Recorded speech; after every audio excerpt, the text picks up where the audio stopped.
Bonjour à toutes, bonjour à tous. On est aujourd'hui le samedi 11 octobre 2025 et je vous souhaite la bienvenue dans le français c'est facile avec Adrien. J'étais en train de me marrer parce que je lisais juste une bande dessinée, quelques pages, qui s'appelle Jobard Team. C'est une bande dessinée sur des mecs en moto qui me fait beaucoup rire. Et je lis ça parce que je suis en train de chercher des idées pour mes futures vidéos. Je connaissais déjà Jobard Team avant, j'ai déjà tout lu, mais j'étais en train de lire, de relire un tome, de redire des pages, et ça me faisait marrer. Enfin bref, c'est pas pour ça que je commence mon podcast. Aujourd'hui, on fait une nouvelle expression française, on parle de sortir l'artillerie lourde.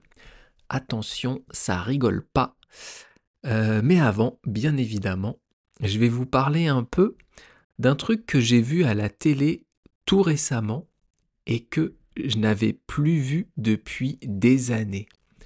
C'est quelque chose qui est très traditionnel en France, c'est la tradition, c'est quelque chose qu'on trouvait avant dans toutes les maisons françaises et ça vient de Bretagne. Ça vient de Bretagne et ça s'appelle le bol prénom. Est-ce que vous connaissez le bol prénom? Est-ce que d'abord, vous savez ce que c'est un bol? Un bol, c'est ce dont on se sert pour boire le thé le matin, pour boire le café, le chocolat. C'est quelque chose de rond, de creux, et on met souvent un liquide chaud dedans. Ou froid d'ailleurs, mais plutôt chaud. Et la différence avec une tasse, c'est que sur le bol, il n'y a pas d'anse. Sur la tasse, il y a une anse. Une anse, c'est ce qu'il y a sur le côté où vous pouvez passer le doigt afin de prendre la tasse et de boire. Un bol, pas d'anse. Une tasse, il y a deux anses ou une anse. Ça, c'était un petit point de détail. Et donc le bol prénom, c'est un bol où il y a votre prénom dessus. Comment il peut y avoir son prénom sur le bol? Eh bien parce que ils fabriquent des bols avec beaucoup de prénoms différents.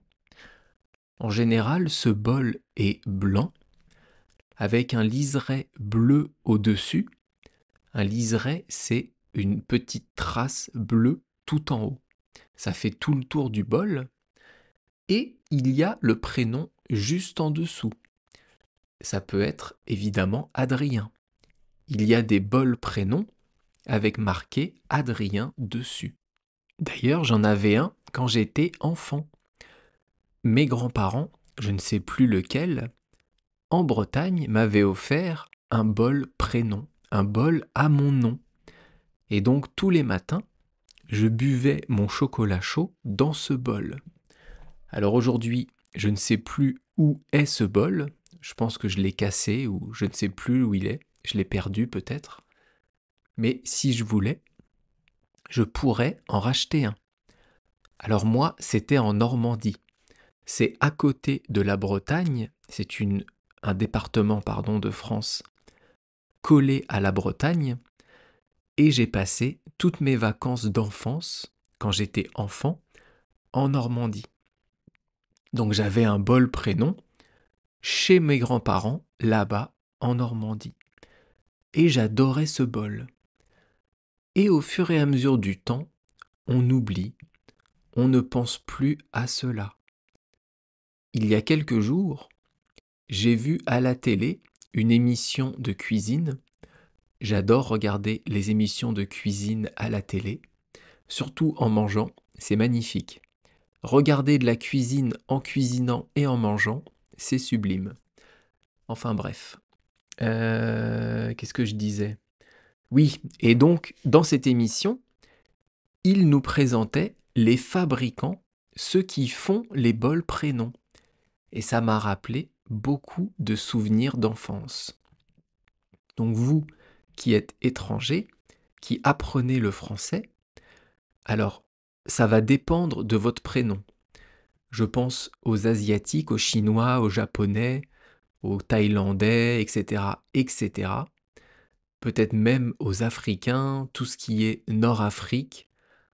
Si vous avez des prénoms qui ne sont pas des prénoms européens, ça va peut-être être un peu compliqué de trouver un bol à votre prénom. Car sur ces bols, eh bien, il y a les prénoms qu'on retrouve le plus souvent en France. Ces bols sont destinés à être vendus aux touristes, mais aux touristes français.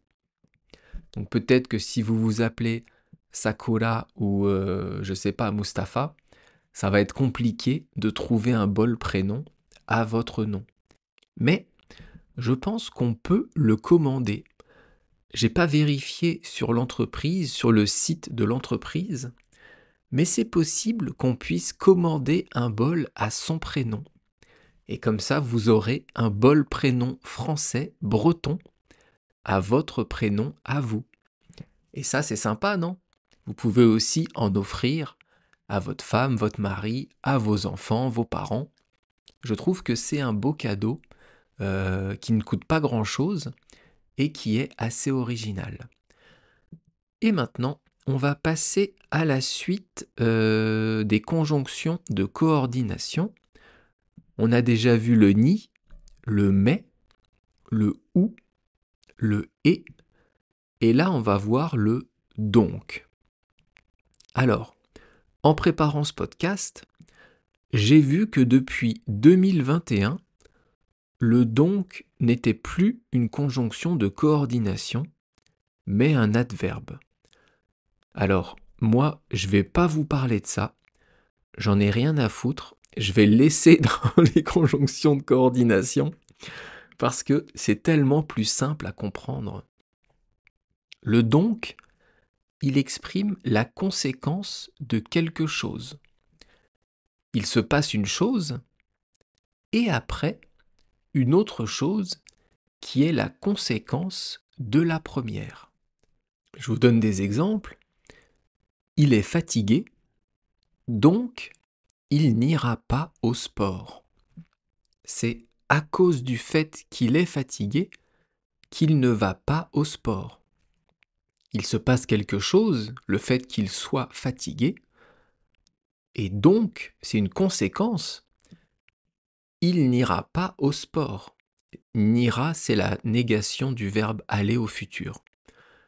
Il ne va pas au sport parce que il est fatigué. Il y a un rapport entre la cause d'être fatigué et la conséquence de ne pas aller au sport. Et on utilise le donc.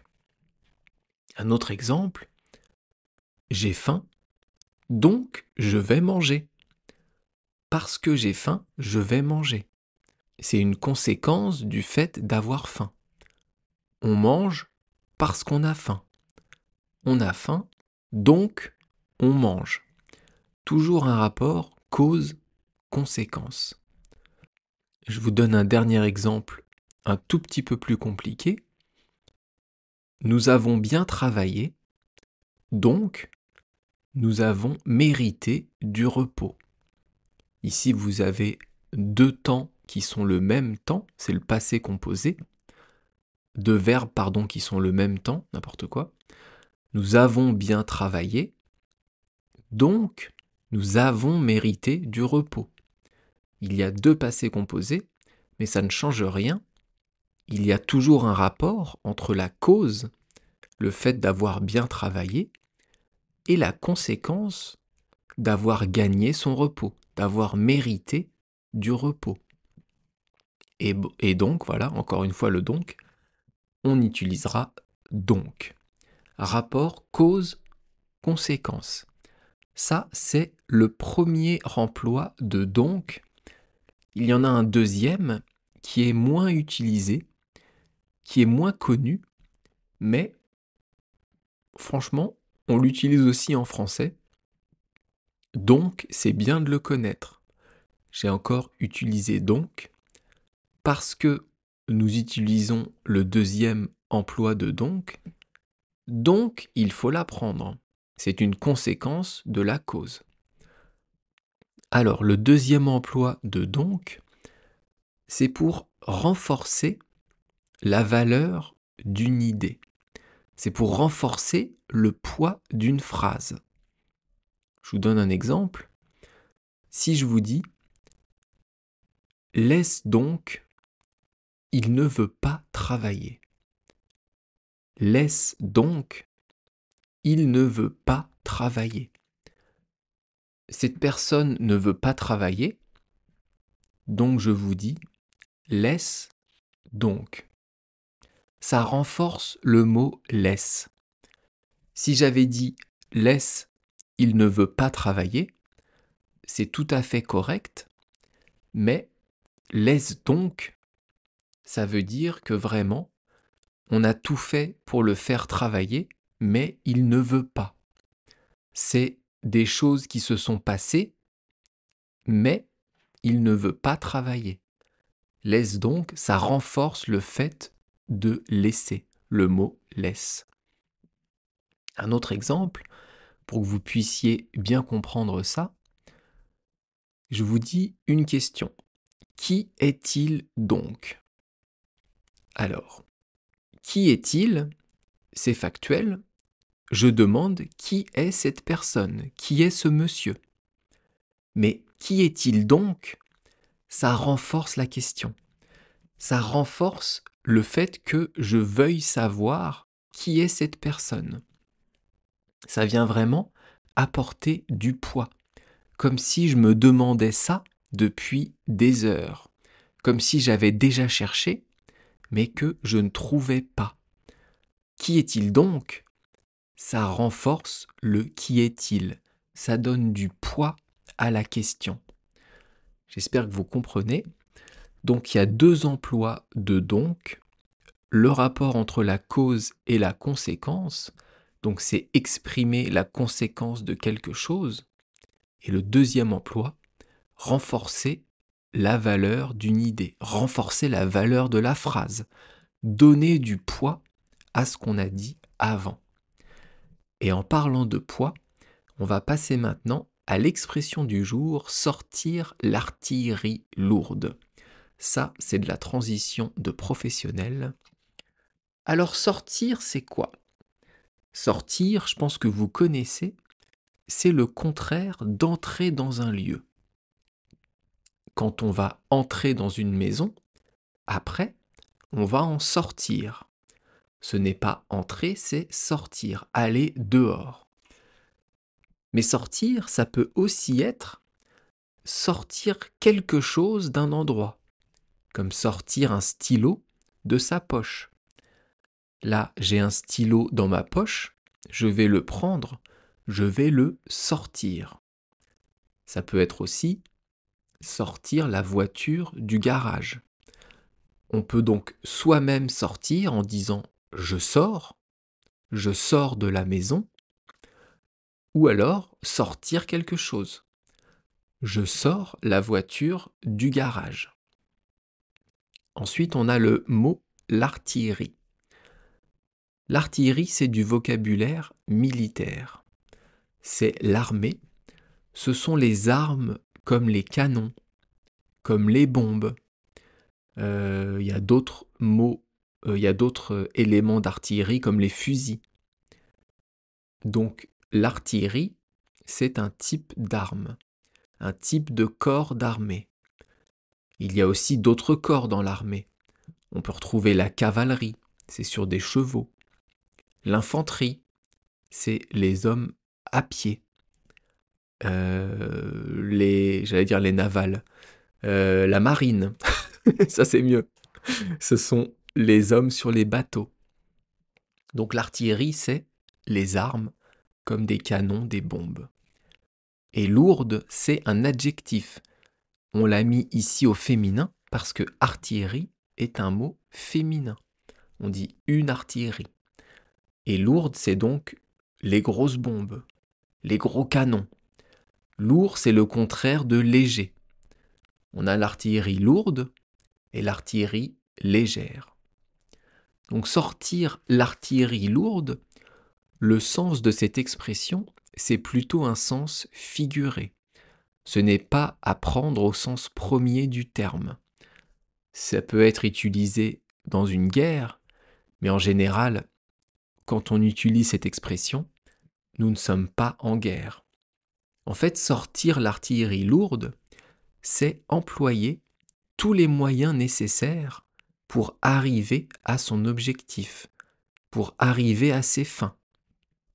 C'est se servir d'éléments importants afin de pouvoir réaliser ce qu'on veut. Par exemple, si je vous parle de mon podcast, de ma chaîne, eh bien je crée un podcast par jour, une vidéo par semaine à peu près, et aussi un podcast pour débutants tous les 2 jours. Je mets beaucoup de temps à faire cela, enfin beaucoup de temps, pas vraiment, mais je mets du temps on va dire, parce que j'aime ça, et je me donne les moyens pour arriver à toucher le plus de monde possible, pour arriver à faire en sorte que ceux qui apprennent le français puissent être aidés. J'ai envie de vous aider à apprendre correctement le français. Et donc, en faisant ça régulièrement, tous les jours, on peut dire que je sors l'artillerie lourde. J'ai sorti les grands moyens. Je me donne du mal, je me donne les moyens pour que vous puissiez vous améliorer en français. Si vous êtes au boulot, on va prendre un autre exemple, et vous avez une idée que vous voulez développer. Sauf que tous vos collègues vous disent que c'est une mauvaise idée, un mauvais projet. Mais vous, vous y croyez à fond. Et vous connaissez bien le grand patron. Donc vous prenez votre portable, vous appelez le grand patron, et vous lui dites que vous voulez faire cette idée. Eh bien là, vous aurez sorti l'artillerie lourde. Vous aurez employé des grands moyens afin d'arriver à votre objectif. Vous ne vous serez pas laissé démonter par vos collègues, vous aurez continué votre idée jusqu'à appeler le grand patron pour développer votre projet. C'est ça, sortir l'artillerie lourde. On dit aussi, comme je viens de vous le dire, employer les grands moyens ou se donner les moyens. En anglais, c'est pareil. On dit to take drastic measures. Measures.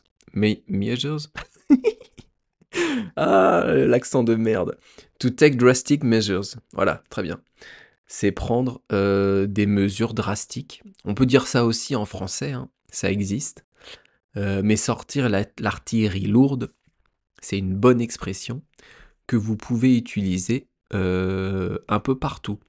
C'est pas du langage familier, c'est du langage plutôt courant. Donc il n'y a aucun problème à sortir cette expression quand vous êtes soit avec des amis, soit avec des collègues. Demain, on fera une nouvelle expression française bien sûr, mais là ce sera un peu différent. C'est une expression française qui est tirée d'un film. Donc c'est plutôt une citation de film qu'une expression. Mais c'est tellement connu en France, c'est tellement utilisé que c'en est devenu une expression française. Je vous explique tout ça demain. Laissez-moi un petit message, un petit commentaire si vous le voulez. Ça me fait très plaisir à chaque fois de vous répondre et de vous lire. Et je vous dis donc de passer une bonne journée, une bonne soirée, une bonne nuit. Et je vous dis à demain. Bye bye, hasta luego, matane.